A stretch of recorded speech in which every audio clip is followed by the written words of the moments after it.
Assalamu alaikum jama'a, barka da sake gamawa da kuwa daidai wannan lokaci kan shafin nan na Zuriya FM.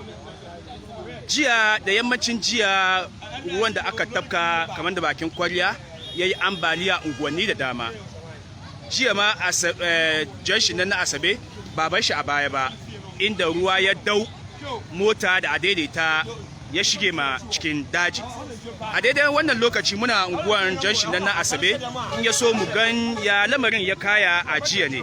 Amma yanzu haka dai masu mota sun zo su yi kokarin ganin cewa ko sun iya su fidda motar nan. Ga motar dai cikin daji kuna kallo, shi kenan motar kenan cikin daji. Gashi kuna nan kuna kallon motar nan cikin daji, ana kokarin ganin cewa yadda za a yi a fidda motar. Ga a daidaita kuma gefe nan, gashi sakiyan dajin kenan shi ma kuke kallo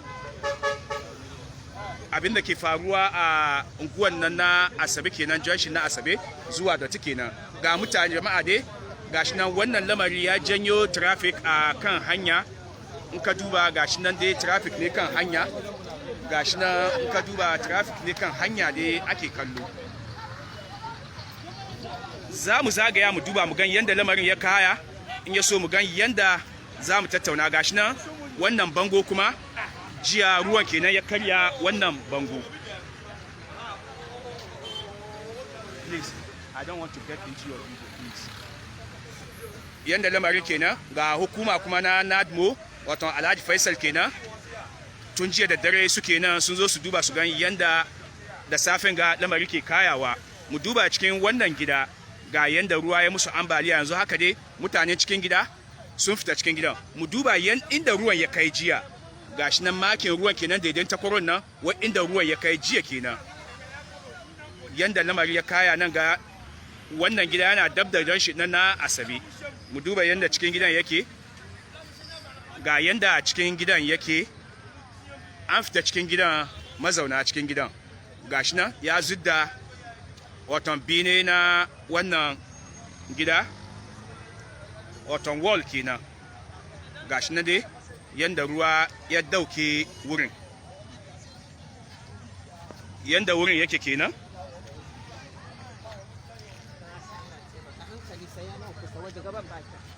Yanda lamari yake kenan nan ga unguwan na Asabe.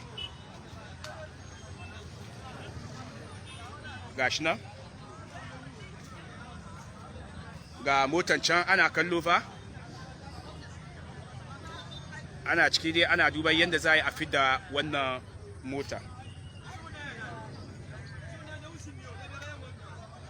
Gashi nan dai yadda lamari yake kenan.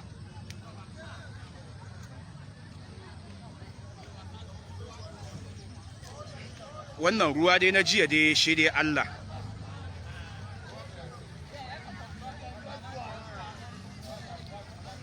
Shafi kenan na Zuriya FM 88.7 kenan kuke kallo a daidai wannan lokaci. Ga wayanda za su zo su fidda mota, ga su suna kokarin ganin cewa sun iya sun duba yadda za su fidda motan.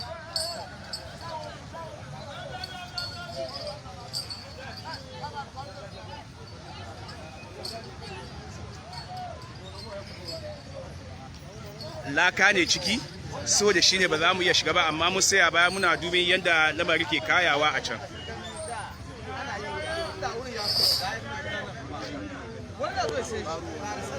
To akwai wanda motar shi ya saurara, akwai 'yan waye shi nan, za mu duba in ya so mu tattauna da su mu gani. Mu tattauna da su mu gani cewa, Malam, salamu alaikum. Kana kan shafin nan na Zuriya FM. To mun samu labari cewa jiya wanda ruwan ya shige da shi cikin dajin nan, ku kuka iya kuka fid da shi. Sunan kama wani guwa kuma kake?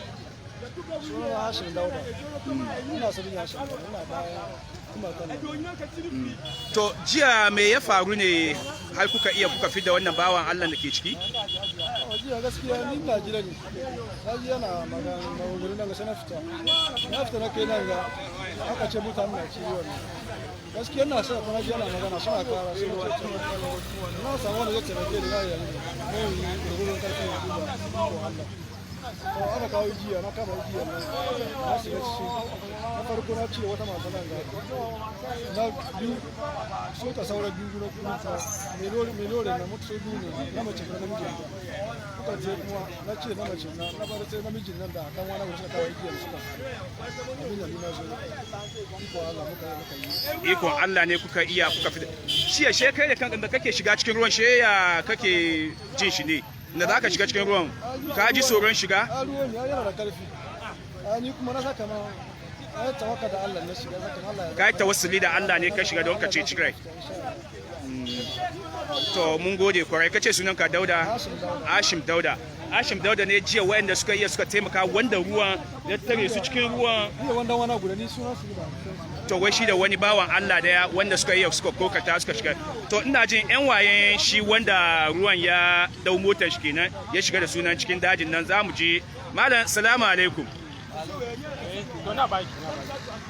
to malam salamu alaikum ya kuri sunanka sunana Abdulkarim. Malam Abdulkarim to mun gan ku da safe nan lafiya ne da safe nan Junction Asabe?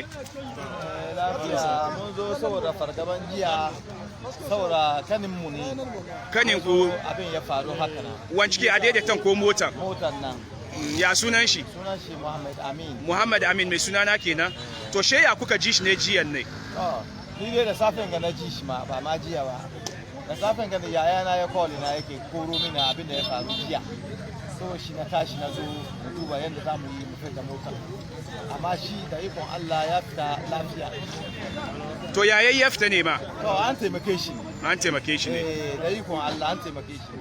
To mun gode. So shi kun zo da safen nan ku duba ko za ku iya fita motar? Yadda za mu iya fita motar muka zo. To shi kenan. To akwai wani bawan Allah nan kuma ina jin wai dan washi ne jiyan da abin yayi kiran shi ya zo. Za mu ji bakin shi kuma mu gani shi kuma to ga motar da dai aka kawo in ya so ya iya a gani ko za a iya fidda wannan mota a daidai wannan lokaci. To ana kokarin ganin cewa ko gashi nan Alhaji Faisal na Nadmo na gunduma Askwari Manfon wanda ke kula da gudanar da aikin na ibtila'i wato disaster management, national disaster management. Motar kenan wanda za a gani ko zai iya fidda motar. To amma shi wanda ruwa ya dau motar shi da motar jiya aka yi dai ikon Allah aka fidda shi akwai dan wanshi da yana za mu tattauna da shi mu ji. Malam salamu alaikum. Ya kure sunanka? Baba Alhassan. To mun samu labari wai dan wanka ne mota ruwa ya ja shi da motar shi cikin wannan zuwa wannan daji. Ya kaji wannan labari? Ina kake ka samu labari cewa ruwa ya daushi da motar shi? Jiya da kai gida manwana ta kira ne. Bidiyo ni da ta ba gida guda muke ba. Kira wai gashi yawan bidiyo gida ba. Makashi. Mun gode. To malam dazu kana magana cewa inda ruwan ke bi ba wurin ne aka yi bridging ba. Wani karin bayani za ka yi muna? Kace kaman ba inda ya kamata a yi bridging ba aka yi. Me dalilin da yasa kai wannan magana? Wannan maganar da dai ba batun ba wurin ba ya kamata a yi bridge ba. Wurin nan bridging na yayi amma bridge yayi kankani. Ya ba ruwan nan ne. Inda ya kamata a yi bridging ko da ma a kara bridge. Ina kake ga ya kamata a kara yin bridge? Kuma hau bridge nan za ka yi ga wurin Asabin na. Akwai wani rami wurin na. Nan kake nufi? Nan ga kenan. Nan kake nufi ko? Ruwan nan na da karfin wurin. Kowane time zai yi barna. Wurin yake barna. Kowane time kowane lokacin aka ce ruwan ya yi barna wurin na wani. Don ya hau kan bridge ya wuce. Tukun ruwan ya doke shi. Daga kan birgin nan ruwan da bai da karfi wurin nan in ga hau ka sauka wurin nan za ka gan ruwan nan yana da karfi. So shi me kake gani ya kamata a yi? Inda gwamnati ya duba ya taimaka wurin nan ko da ma a yi wani kankanin birgi ko colbert wurin ma da ya yi taimako wani ma ruwan bai hau kan titi. Inda an duba an yi wani kwalbat wurin da ya taimaka. Yanzu haka dai ga motan da zai ja wancan mota gashi nan sun fara gani dai yanda za a yi in ya so a gani ko za a iya ja shi. Ba san kucel ba kucel da banyo. To malam kace kana da magana kadan? gaskiya wanga muna nan ba yau ba. Shekara nawa kenan kake wannan unguwa? Da nake nan ya kai 17 years. Aha. Gidan mu bai taba shiga cikin gidan mu ba. Amma bridge da aka yi can na wurin yasban gasa. Gaskiya guda ne. Gaskiya MC kuma MC Ali wurin nan da aka bar ya bar aka yi bai gyara ko kadan ba. Me yasa kace bai gyara ba? Bai gyara ba. Kan da bridge na kan da aka yi ba hanyar shi na kenan ba. Ma yanzu na kagan gwanga duka ba gidan da ruwa shiga. Tun 17 years kenan kan ruwa shiga cikin gidan wannan. Kana gani wannan bridge na aka yi wurin gasin nan shi? Tafiya. wanda da yi ruwan na coko jiya da dare jiya kamar 5:30 na tu abin nan na ruwan nan ina sayi nan ina sana ke mutu kan su shiga ba ruwan ya duka su shiga da baya ma 7 samta sana na zo nan ga wurin nan bridge ruwa bai tafiya wanda da yi ruwan na coko ne ce shiga gidajen nan gungun da duka sannan ya ce from ya ji makara sannan zuwa ya ja bridge nan da muna so mu samu lafiya nan ga mu samu lafiya so da shiga na kace wai ba wurin da ya kamata a bridge ba me yasa kace ba wurin ba bridge na ramu kan bridge ya kana bridge kuma na da ruwan ga ya fi wannan bridge nan wato kana ganin ruwan da ke zuwa unguwan nan ya fi karfin wannan bridge nan Haliru bai jara wani Haliru abin da aikin da ba ka yi ba aikin nan kenan ba ya kamata sake yi muna so mu samu lafiya unguwan ga yan unguwan ga samu lafiya jara bridge na yi ba ka nan ga muke unguwan ga muka sa duk da unguwan ga nan mun ga ruwan na tafiya ruwa da doki ba mu tanka saboda aikin da aka yi to me yasa ba za ku taimaka ku ceci rayi ba wallahi gobe mun ga wani ruwa da doki ba mu tanka me yasa saboda aikin na ba jara yi ba mu yi ai wan rai za ku ceci ai ba rai ba ai rai ni ba mi ni da kenan je mutu ba ya mi ni da kenan je mutu in ba jara yi ba nan ga ba mu kuma kara yi to shikenan gashi nan dai ana kokarin ganin cewa an jawo motan ba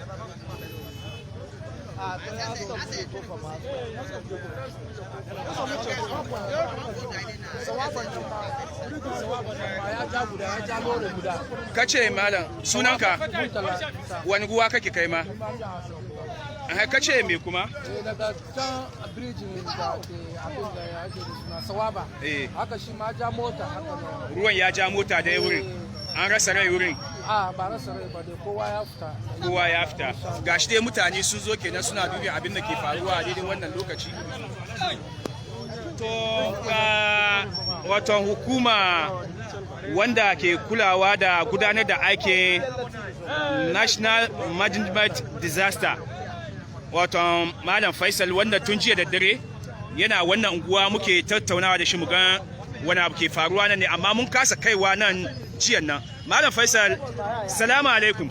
Wa alaikum salam. Barka da yau. Ya gajiyan jiya.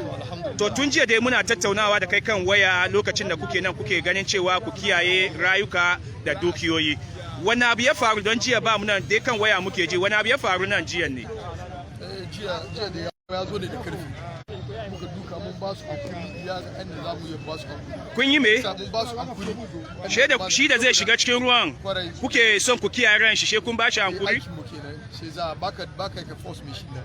Ya kamata ka bari ya san inda ya kamata saboda kar shi ma ya je shiga cikin wani problem. Sai za mun ba shi hankuri yadda ya kamata. Sannan na bayan shi ya ji tsoro ya kashe mashin. ce bai da su shiga to inda sun shiga ne to wani abu kuma daban ne da za mu ci jiya. To me ke janyo ambaliya ta unguwan nan ne mutane na korafi kan wannan me kake gani yake faruwa ne? To abin da musu da yake kawo haka nan mun duba kaga drainage system mu sometimes yin shi ba mu yi shi kan standard because ga duba ruwan nan yadda ruwan nan ke flow nan na wada maka kamar ya kamata da bridge nan ya an bude shi sosai to shi ke ba mu problem sannan kuma shi na can nan kuma shi ma haka nan ma kaga ruwa kuma yana tafiya da mawan ruwa ya samu diversion ruwan nan shi spread yasa kaga ya tafiya wuce ya kawo wato in ruwa ya samu hanya shi ta budewa shi bude kamar yana tafiya wani abu ya bar ya kauce in ya kauce budewa yake yi to shi yawar muke samun wannan challenges nan. To ku a bangaren ku na masu kulawa da ibtila'i wani gani kuke yi cewa ku gan cewa ko kun ba da shawara yadda za a magance irin wayannan lambura kamar kama ga gadoji da inda hanyar ruwa ke bi inda mutane ke gine-gine wani shawara kuke ba gunduma a Sportman ganin cewa an yi an magance wannan matsala? Shi wannan muna kowane lokaci muka yi report muna zana recommendation kan wayansu ababa mun zana wani shi kaga wannan ake yi da wurin gasin na mun yi recommendations a lot. Wani irin shawara kuka bayar? Muna ba su shawara kan ruwan nan ya zo inda yake damun jama'a shi ya kamata a duba a bude musu bridging nan inda za a ruwan ne ya zo zai samu hanya ya kwanta ya shiga da bigar gashin bridging nan to irin wannan recommendations mun yi shi muka ba san me yasa suke yin wannan yasa nan ga ya kamata mu dauki matakin wannan kuma inda za a yi wurin nan a san irin hanyar da za a bi a bude musu bridging su ma ruwan ne ya samu hanya yana tafiya da ya kamata. To a daidai wannan lokaci akwai wani abun Nkrumah nan shi ma yana sai na assemblyman na unguwan ga na Asabi kenan mun nemi mu tattauna da shi. To Malam Faisal jiya ruwa ya iya ya dau wani ko dai an samu wani hasara? Ruwa dai kan jiya ya doki wani amma cikin dadin kanmu ba wannan aka ji ya ji ciwo ko wani abu haka. To shikenan mun gode. Za mu nemi tattauna da wani abun Nkrumah wanda shi ke wakiltar wannan unguwa.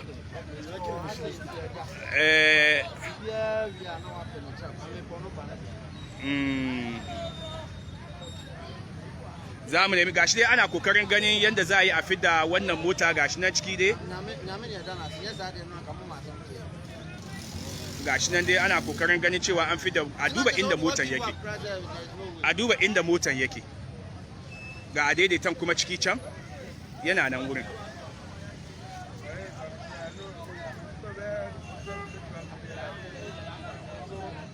Ana kokarin ganin cewa an fidda wannan mota wurin.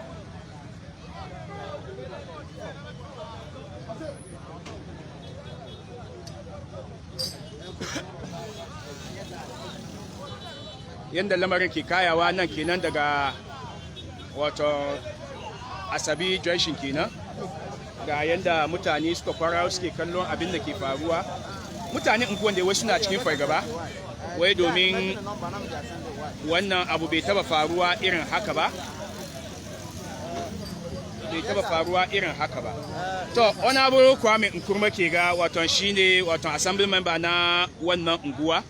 Gashi na shi ma ya kawo jiki na in ya so za mu ji gare shi in ya so mu ganya lamarin yake ne in ya so mu tattauna da shi ba. Yanda lamarin ke kayawa nan kenan ga cikin daji can in ya so mu ga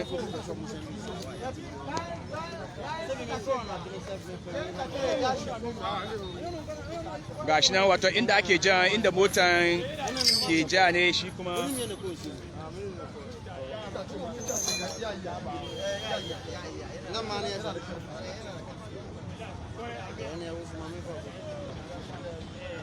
kagan yadda lamari ke kayawa na ga 'yan sanda kuma na zuwa nan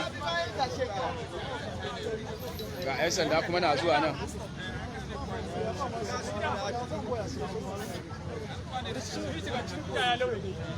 waɗanda jiya suka fidda mutane cikin ruwan kenan su biyu kenan gashi na assembly member na tattaunawa da su wato yanda abin ya faru za a taimaka musu suwa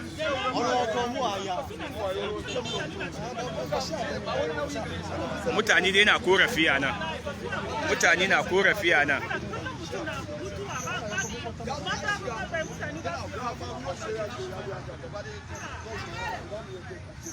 to motar inda ake son a ja shefta ba wurin ne motar ya bi ba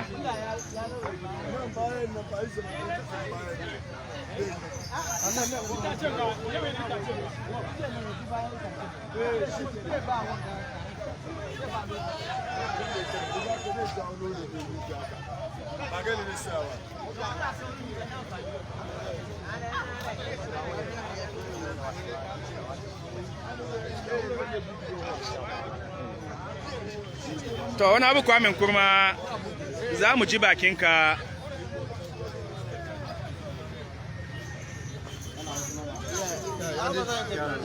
wani abu Kwame Nkrumah kenan wato assembly member na Asabi kenan Spectrum Pom Rider don nan bangaren Spectrum Pom ne amma junction ne na Asabe inda aka fi sani unguwan kenan wani abu mai mawace ya tiran kwa nra die na siye nsuo ne toye nsuo ne ayere die na siye die na mutumi yeye ewa Zuria FM 88.7 page so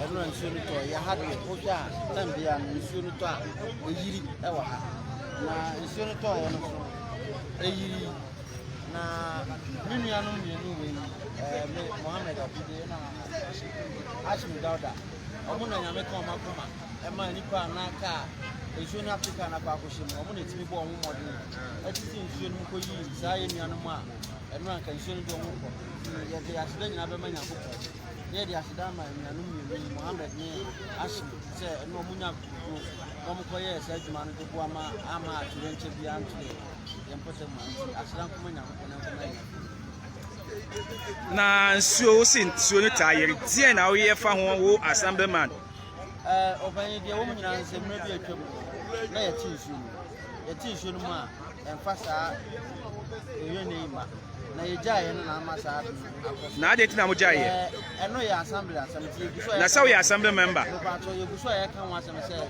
next year dry season yɛbɛte nsuo no mu na deɛ ɔhaw paa na wɔ ase a nsuo yi ɛtaa yɛ because wɔn a wɔte ase wɔn sɛ first na nsuo no ɛnyere wɔ ase na nanse mu bɛyɛ afe baako ɛkɔ mmienu ni ɛna nsuo no ɛhyɛ asɛ sɛ ɛyere wɔ ha se nsuo no yiri wɔ ha mpɛmpɛ mmerɛ bi atwa mu nyinaa no na ha nsuo yi wɔbɛka sɛ na nsuo no yiri na nea wɔka sɛ wɔn boa ɛyi nkurɔfoɔ wɔ ase ɔsɛ wɔte ha se bɛyɛ 17 years ni nsuo ɛnta mma wɔn fie but ɛnam sɛ nneɛma bi a ɛyɛ wɔ kwan no so anaa bridge no so a ɛwɔ akyire hɔnom no ɛno ka ho na ma ahase no nsuo yi wɔsɛ nsuo deɛ na nsuo mma wɔn fie but efi na se bɛyɛ afi baako ni nsuo ɛba wɔn fie wɔn a wɔn kanfo ne sɛ Nyankopɔn hyɛ wɔn no wɔn na ɛka wɔn na ka asase no ɛne mpa to deɛ tin na ne sɛ nsuo deɛ hanom wohwɛ topography of the area ayɛ ɛdɛ valley nti nsuo fi bikɔ so definitely ɛfɔ mo ya nti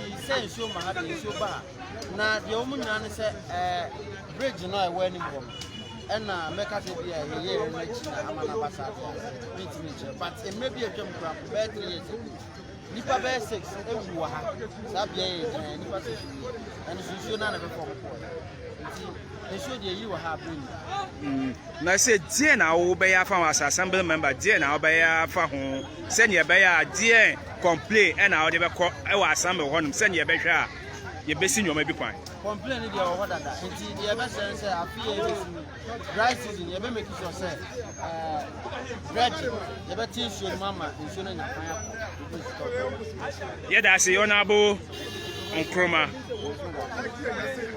ɔtɔ assembly member kenan na nguwan nan na spare timpum gashi nan dai ana kokarin fidda motar nan a gan yanda za a fidda motar shikenan ciki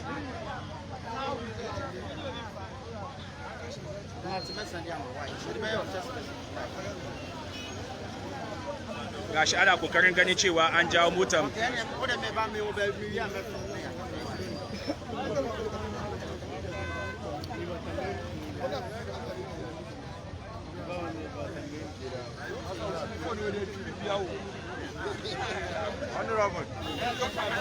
ana kokarin ganin cewa an jawo motar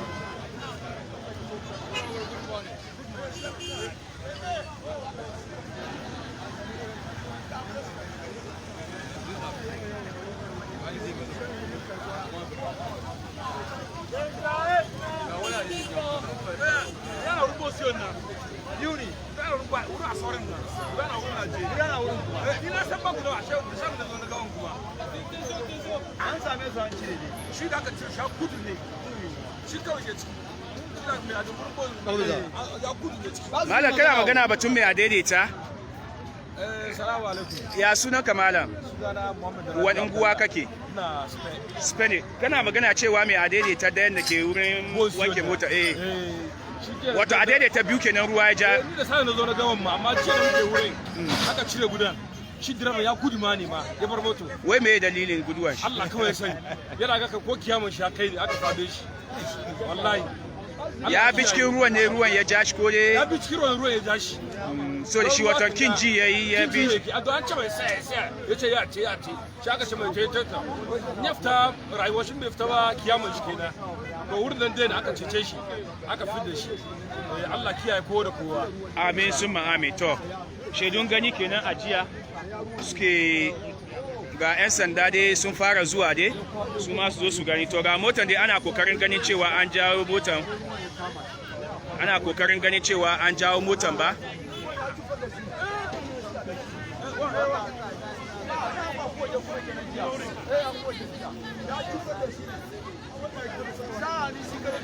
To ga shi motan dai ana jan motan.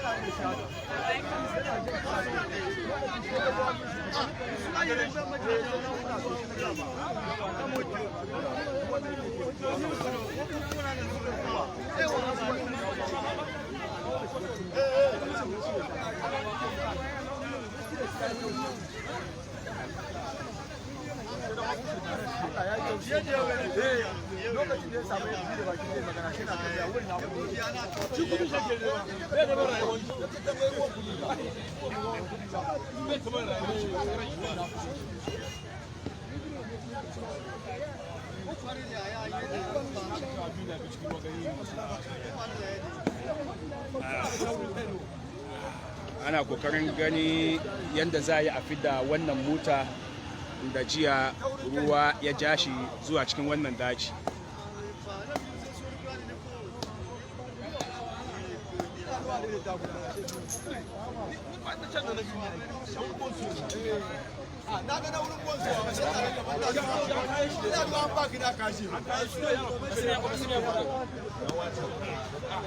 Al'umma kenan wannan suka zo su ba idonsu abin gani.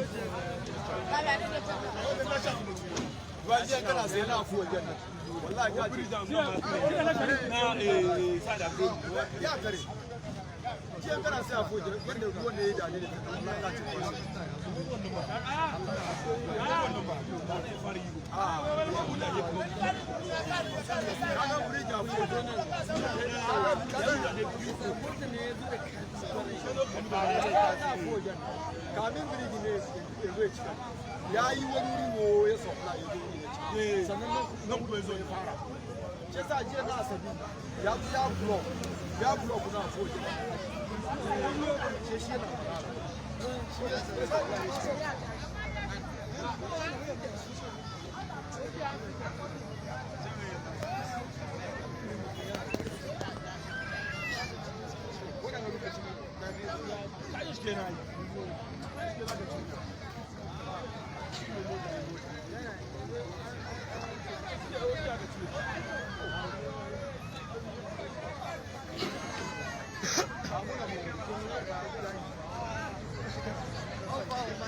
‘Yan sanda kuma na kokarin ganin cewa an taimaka ga ɗan sandan da ya zo shi ma ya duba abin da ke faruwa.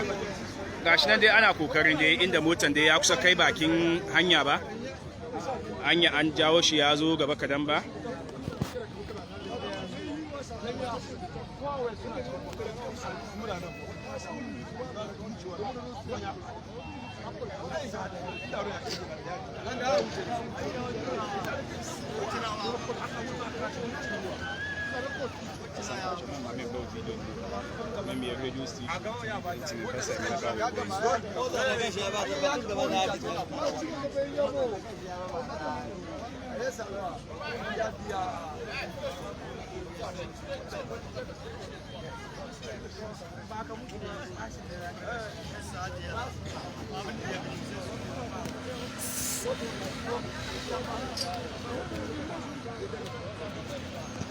Ga 'yan jaridu kuma dai ga Hafiz Tijjani na City TV shi ma ga shi nan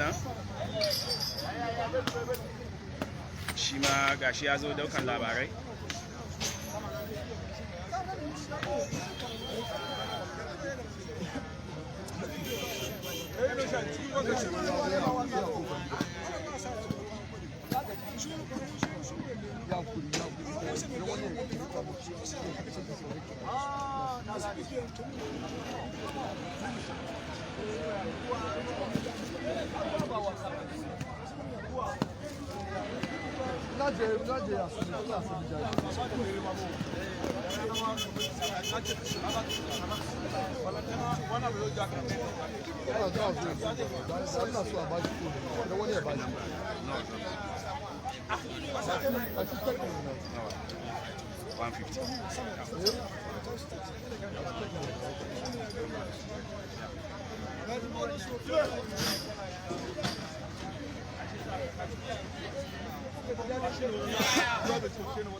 to gashi nan dai ana jan motar sauran kadan motar kai bakin ganga ya kokari kuma to mun gode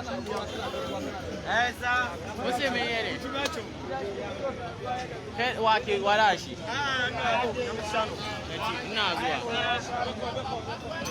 Okay. Okay ina zuwa. a kai da magana sai ya mutu na kai gidan kuma da arabu ya sai da wasu wa kudi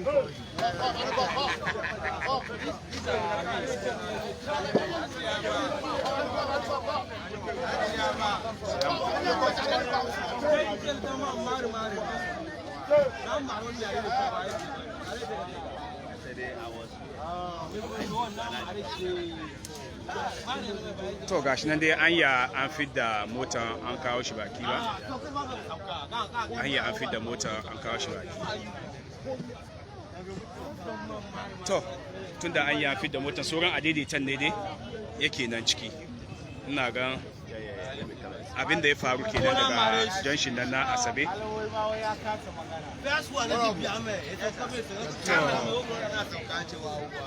shafin nan na Zuriya FM 88.7 kenan kuka kalli abin da ya gudana daga wato junction nan na Asabe mari ne bari ya kasa magana nan gashi nan dai abin da ya faru kenan ga motan dai yanda motan ya kasance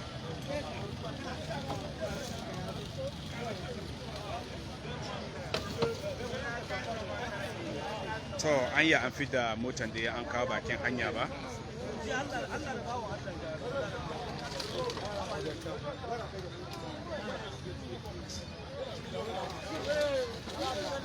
to an fi da motan kenan to an fi da mota a wannan lokaci kenan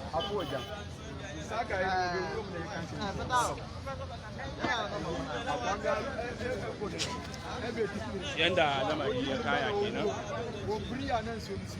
ga assembly member ga jiya wayanda suka taimaka aka fidda mutane cikin motarsu mutane na gode wa Allah tunda dai rai bai fita ba hasara dai aka yi to hasara dai inda rai da lafiya Allah zai iya bada sabo kuma wato nan za mu kawo karshen wannan daukan labari a nan yanda lamarin ya kaya ga motar dai an fidda shi waje an fidda mota waje ke ni ne na kuma Malam Amin mai gaskiya daga unguwar na Junction Asabe Allah ya kara kiyayewa wannan ibtila'i ubangijin Allah ya kara kiyayewa. Salamu alaikum.